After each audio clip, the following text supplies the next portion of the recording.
Welcome to Nepal. Đây là lần đầu tiên tụi mình đến với đất nước Nepal, vùng đất của những đỉnh núi huyền thoại, nơi giấc mơ có thể chạm tới trời xanh. Chuyến đi này đã được tụi mình ấp ủ từ 2 năm trước và đã mất rất nhiều thời gian để chuẩn bị. Và Kathmandu, thủ đô của Nepal, là nơi dừng chân đầu tiên của tụi mình để chuẩn bị cho hành trình mơ ước đến với Everest Base Camp.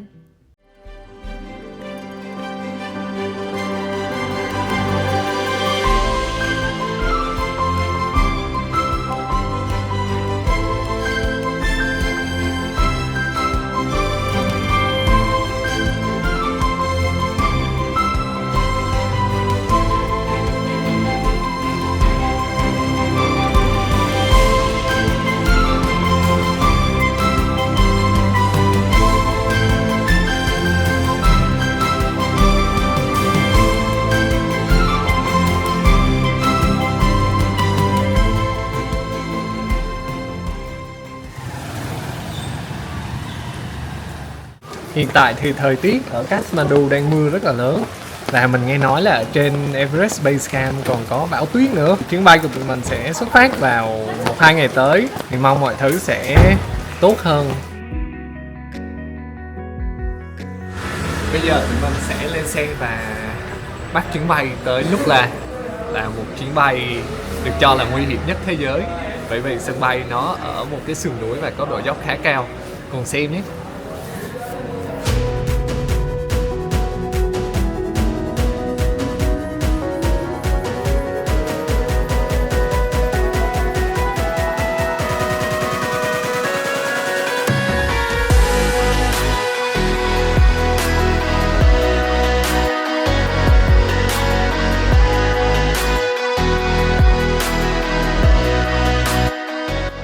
Tụi mình đang trên chuyến bay tới thị trấn Lukla. Từ trên máy bay mình đã có thể nhìn thấy dãy Himalaya hùng vĩ nổi trên các tầng mây, khung cảnh vô cùng choáng ngợp. Mỗi chuyến bay tới Lukla là sự pha trộn giữa sự sợ hãi, hồi hộp và háo hức. Hạ cánh là một trải nghiệm thú vị và cũng rất đáng sợ của chuyến bay này, vì việc hạ cánh trên đường băng ngắn trên sườn núi chỉ dài có 500m, hoàn toàn dựa vào kỹ năng của phi công mà không có hệ thống điều khiển tự động từ xa. Đây không chỉ là một sân bay, mà còn là cánh cổng dẫn vào thế giới của những giấc mơ Himalaya, nơi mọi hành trình đều bắt đầu bằng tiếng động cơ gầm vang giữa mây trắng và vực sâu. Và bây giờ, hành trình đi đến Everest Base Camp của tụi mình chính thức bắt đầu.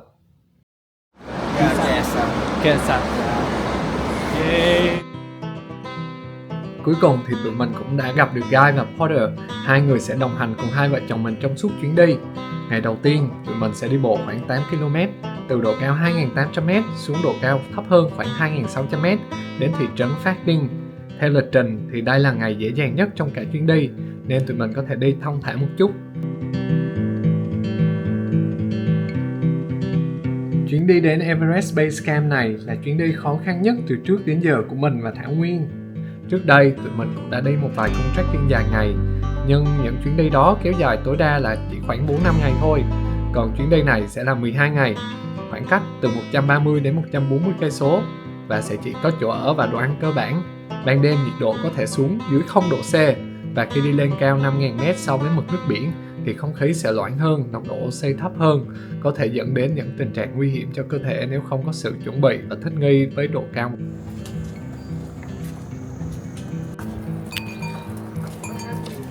Ngay từ những bước chân đầu tiên, mình đã cảm nhận được sự chào đón nồng nhiệt của thiên nhiên và núi rừng nơi đây. Những ngọn núi đã cất tiếng gọi rồi và tụi mình phải đi thôi.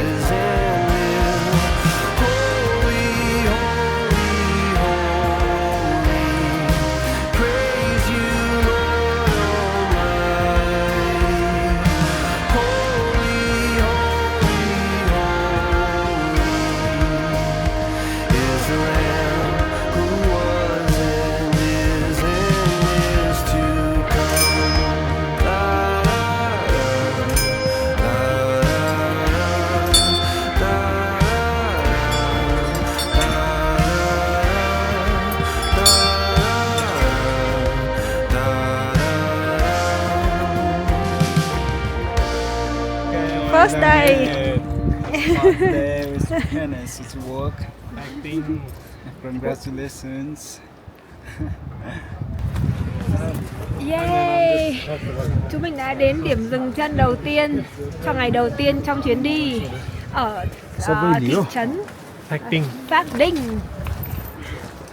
Mệt quá.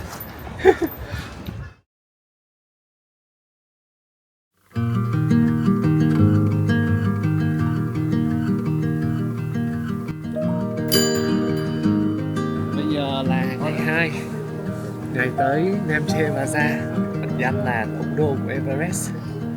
Để xem hôm nay mình có tới được đó không nhé. Đi thôi. Từ Phát Đinh, tụi mình như bắt đầu bước vào một thế giới khác. Không còn tiếng ồn ào của thành phố, chỉ còn tiếng gió vi vu qua những lá cờ và tiếng chuông len keng của những đàn lừa đàn ngựa. Mỗi ngôi làng nhỏ nằm chênh vênh bên sườn núi như một lời nhắc nhở người ta có thể sống thật giản dị mà vẫn thật hạnh phúc. Đích đến đang đợi ở phía trước, nhưng mình biết hành trình thực sự là con đường này, nơi mình đang từng bước học cách thở thật sâu và sống chậm lại.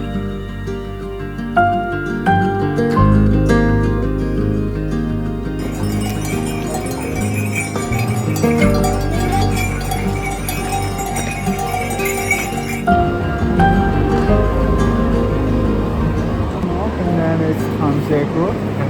How high? 6,600. Yeah.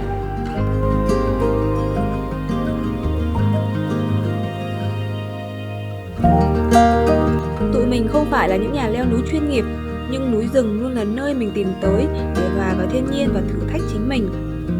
Và hôm nay, ước mơ được đi trekking trên dãy Himalaya đang trở thành hiện thực. Hy vọng rằng hành trình này sẽ mang đến những trải nghiệm và góc nhìn mới về cuộc sống và khám phá thêm giới hạn của bản thân khi đi trên cung đường dài và nhiều thử thách này. Tụi mình đang dừng lại ăn trưa. Nếu như hôm qua độ đẹp của cung đường là 10 điểm thì hôm nay phải 60-70 điểm. Sự khó khăn cũng tăng lên 5-6 lần. Sẽ cố gắng chiều nay đến được thị trấn Nam Che Baza. Chiều hôm nay tụi mình sẽ đi qua rất nhiều những cây cầu treo, và cây cầu cao nhất cũng là cây cầu nổi tiếng nhất là cây cầu Hillary, được đặt theo tên của người đầu tiên chinh phục được đỉnh Everest.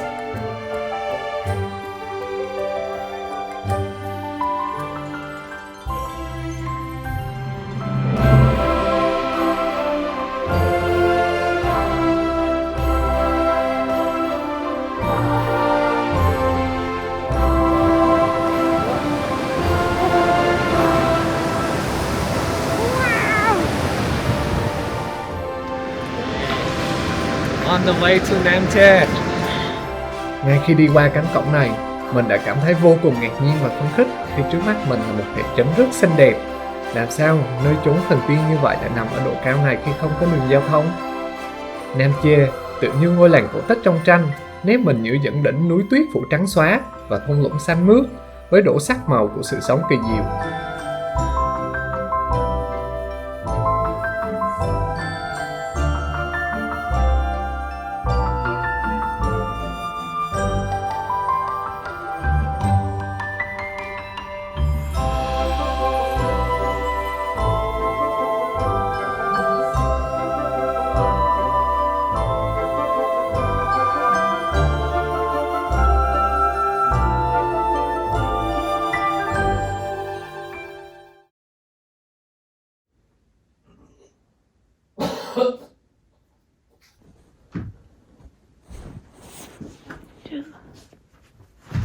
Chưa là sao?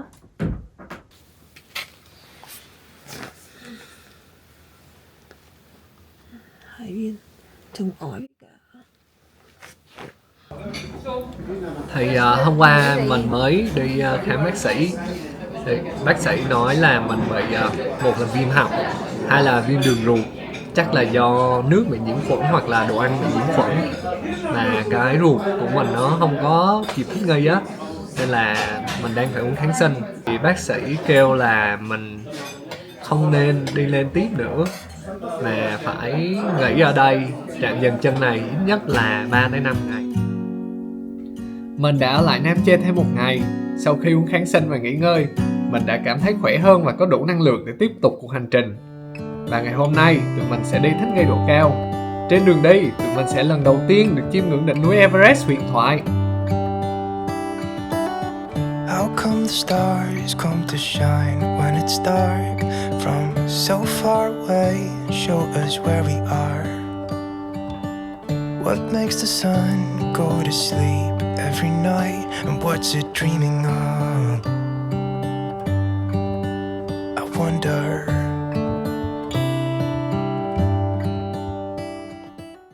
Everest được mệnh danh là nóc nhà của thế giới. Một điều thú vị là ngọn núi này được đặt tên theo người mà chưa từng được tận mắt nhìn thấy nó, nhưng ông là người đầu tiên đo được chiều cao của đỉnh núi. Và thật bất ngờ ngày hôm nay, mình đã có cơ hội được chơi trên cây đàn piano với view là cả dãy Himalaya hùng vĩ. Khi những nốt nhạc vang lên, trong khoảnh khắc ấy, mình biết trải nghiệm này sẽ khó có thể có lần thứ hai trong đời.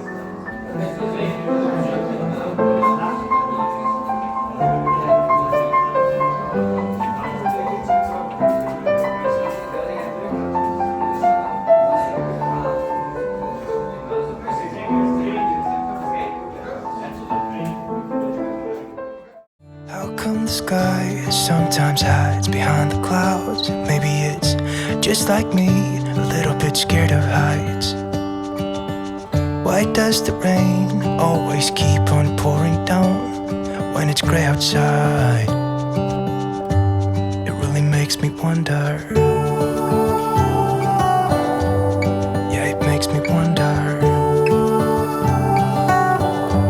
It really makes me wonder. I wonder.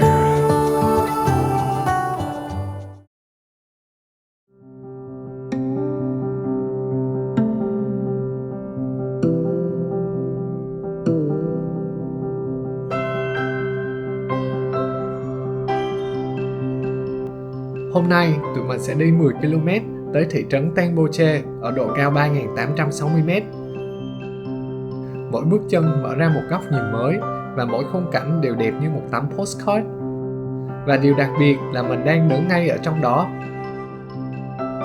Và rồi, giữa con đường mòn ngoằn ngoèo, Ama Dap Lam hiện ra trước mắt mình, đẹp đến nao lòng. Ama Dap Lam trong tiếng Sherpa có nghĩa là mẹ và chủ ngọc. Đỉnh núi vươn thẳng lên trời xanh, quanh năm đeo vòng băng lấp lánh.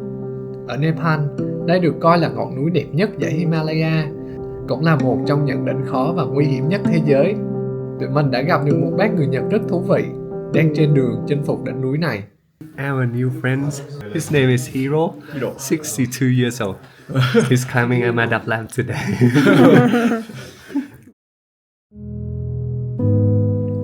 Đến lúc này, mình bắt đầu cảm nhận rõ ràng hơn về sức nặng của chiếc ba lô trên vai. Càng lên cao, mình càng nhận ra trọng lượng thực sự không nằm ở quần áo, đồ ăn hay chai nước. Nó nằm ở những suy nghĩ mình vẫn mang theo từ dưới kia, ở những tin nhắn chưa trả lời, những kế hoạch chưa hoàn tất, ở những căng thẳng lo âu đã nhét đầy vào đầu suốt bao năm.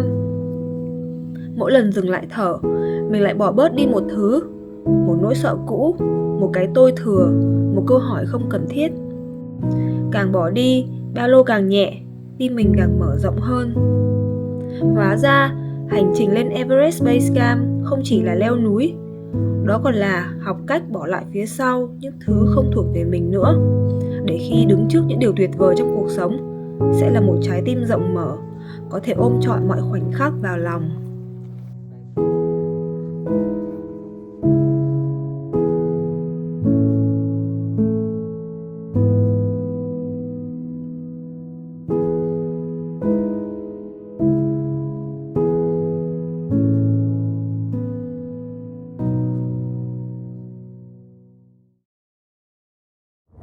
Bây giờ là 6 giờ sáng. Nhiệt độ đang là khoảng âm 6, âm 7 độ C. Ngày thứ tư ở Temboche. Hãy nhìn ngọn núi phía sau chúng tôi đi. Quá đẹp.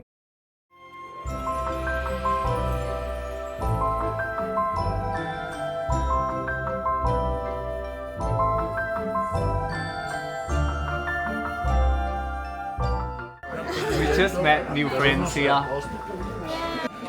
Xin chào, tôi là Trần Kỳ Ly, bảy số trong tối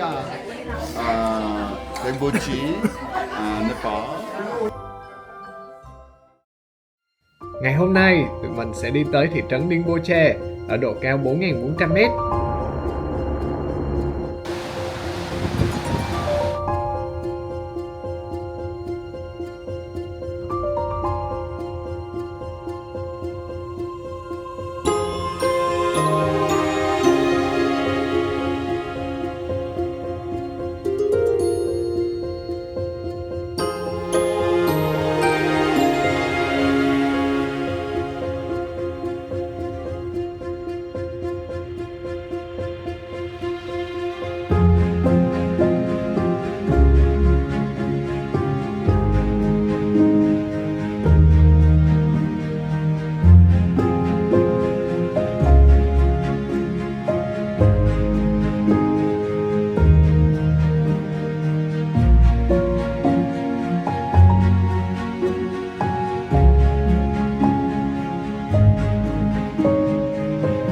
Tomorrow, acclimatations, you can go to the climb wall.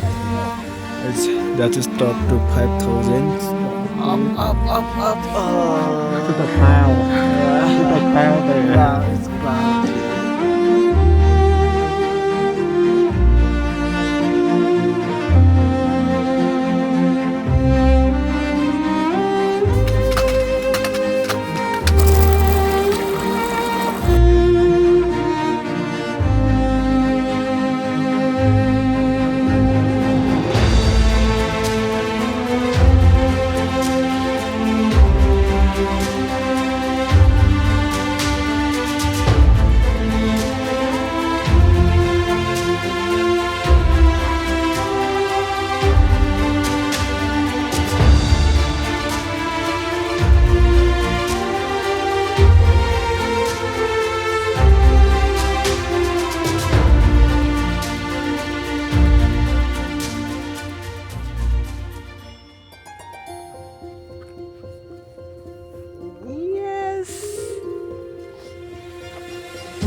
Các bạn cảm nghĩ đi. Đây là ngày thứ 7. Trên Ngày đẹp nhất trong chuyến đi. Mọi cảnh vật đều đẹp. Rất nhiều núi tuyết bao quanh chúng tôi. rất tuyệt vời.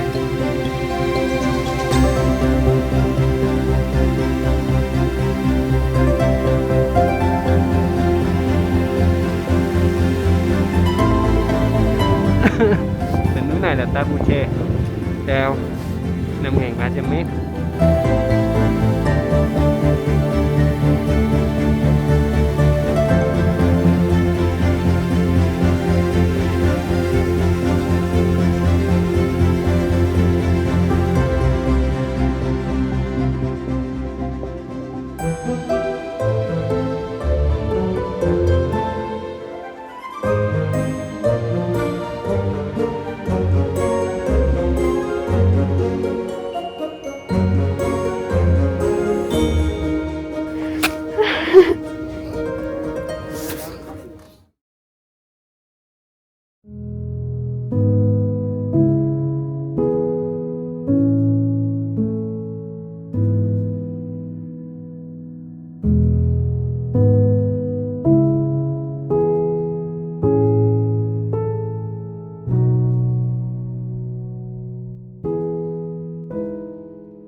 Khi đi qua đèo Thuốc La, mình đến khu tưởng niệm của những người leo núi đã ra đi, trong khi họ đang thực hiện ước mơ của mình. Hàng trăm tấm bia nhỏ khắc tên người đã mãi mãi nằm lại ở đây. Mình đứng đó, gió thổi lạnh qua từng dòng chữ khắc trên bia đá, và chợt nhận ra rằng họ mất đi khi đang làm điều họ yêu thích nhất, cũng có nghĩa là họ đã sống trọn vẹn nhất giấc mơ của mình rồi.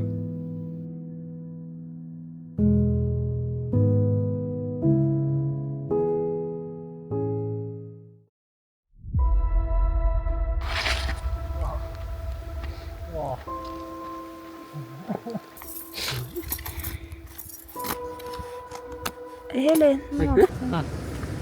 Mệt quá.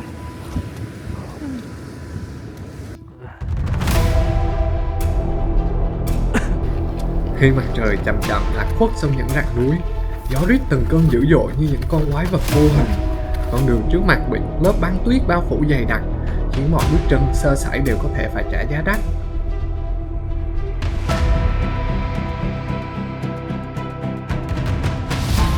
Năng lượng trong cơ thể mình cạn dần, từng hơi thở trở nên nặng nhọc hơn, từng cơ bắp rã rời kêu gào đòi được nghỉ ngơi. Đó chính là khoảnh khắc mà tụi mình phải lao vào cuộc chạy đua khốc liệt với thời gian. Đêm nay, Diễn nghỉ chân là một tea house đặc biệt với mái nhà là hình kim tự tháp, và bằng mọi giá, bọn mình phải đến được đó trước khi ánh mặt trời cuối cùng biến mất.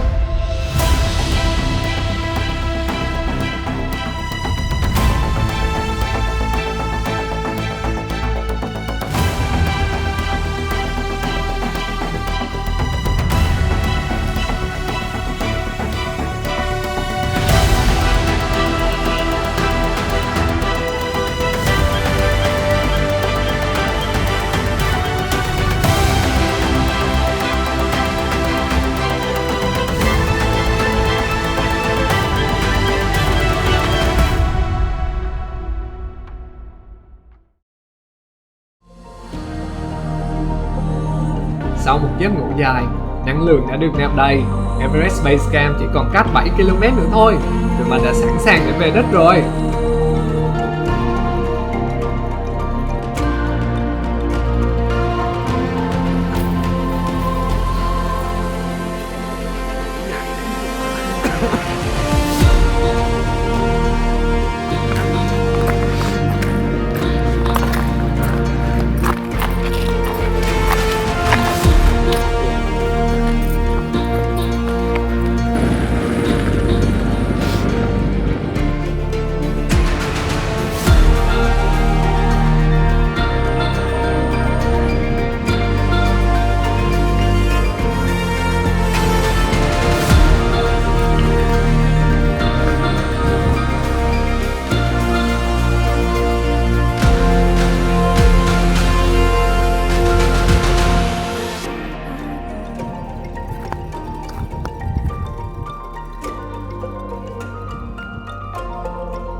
It's a middle one.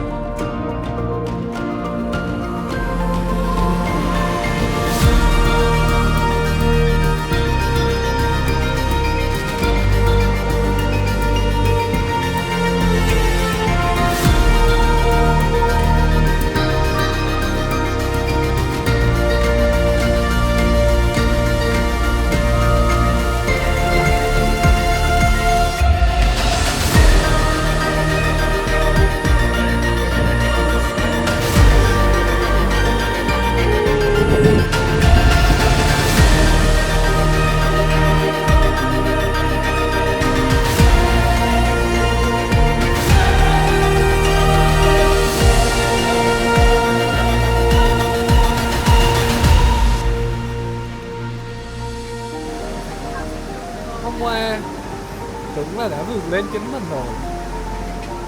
Hôm nay cũng phải cố hơn hôm qua gấp đôi. Bên cạnh những cảnh đẹp đến ngạt thở là những khó khăn bất tiện mà tụi mình phải vượt qua trên đường đi.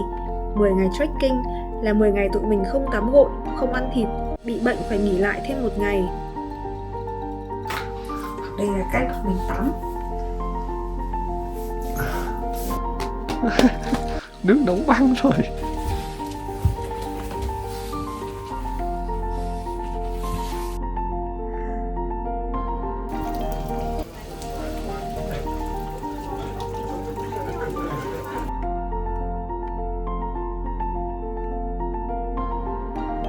Nhưng vũ trụ luôn có cách vận hành riêng của nó.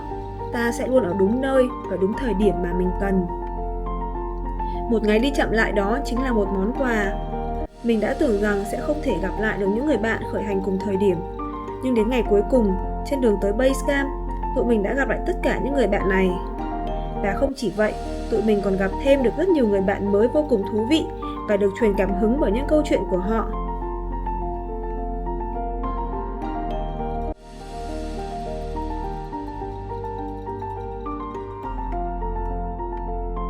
video. Almost there. So 20 more easy. minutes. Go try EBC, guys.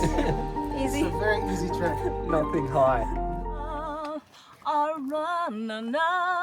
You will alone. will alone and God alone. God is love, our love in God. With God my head, He'll lead my way. Oh, nice. Ngày hôm nay, một giấc mơ của tụi mình đã được hoàn thành và hàng ngàn giấc mơ khác đã được sinh ra